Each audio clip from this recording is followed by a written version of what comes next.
ایک صاحب نے ہمیں سوال بھجوایا کہ حدیث قدسی میں ہے کہ اللہ تعالیٰ فرماتے ہیں کہ جب میں اپنے بندے سے پیار کرتا ہوں تو اس کا کان بن جاتا ہوں جس سے وہ سنتا ہے، اس کی آنکھ بن جاتا ہوں جس سے وہ دیکھتا ہے، اس کا ہاتھ بن جاتا ہوں جس سے پکڑتا ہے، اور اس کا پاؤں بن جاتا ہوں جس سے چلتا ہے۔ اس کی وضاحت فرما دیجیے۔ ایسے روایت سے بھی لوگوں نے عجیب و غریب نتیجے نکالے ہیں کہ وہ اللہ ہی بن جاتا ہے۔ جب سب کچھ اللہ بن گیا تو اللہ ہی بن گیا، عجیب بات۔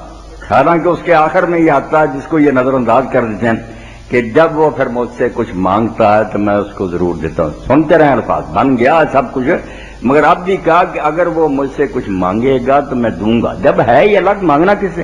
فرمایا ولا انصار نہیں، اگر وہ مجھ سے مانگے گا کچھ لات ہے تو دوں گا، اور اگر اس نے مجھ سے پناہ مانگی کہ خطرہ ہے، میں تباہ ہو رہا ہوں، مجھے بچا، میں اس کو بچاؤں گا۔ یہ الفاظ اگر ساتھ پڑھتے تو پتا رہتا کہ اب بھی بندہ ہی ہے، مسکین ہے، مانگ بھی رہا ہے، اور خطرے سے بچنے کے لیے پناہ بھی ڈھونڈ رہا کہ اللہ یہ سب کچھ کر رہا۔ رہ گئی بات یہ، پھر کیا بات ہوئی؟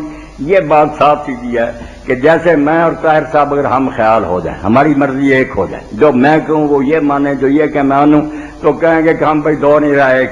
اگر اس کو کوئی بیوقوف سمجھے کہ سچ مچ 2% نہیں رہے ایک ہی بن گیا تو عقل کا اندھا۔ مقصد تو ہے کہ دونوں کے ارادے، ان کی خواہشات ایک ہوگی۔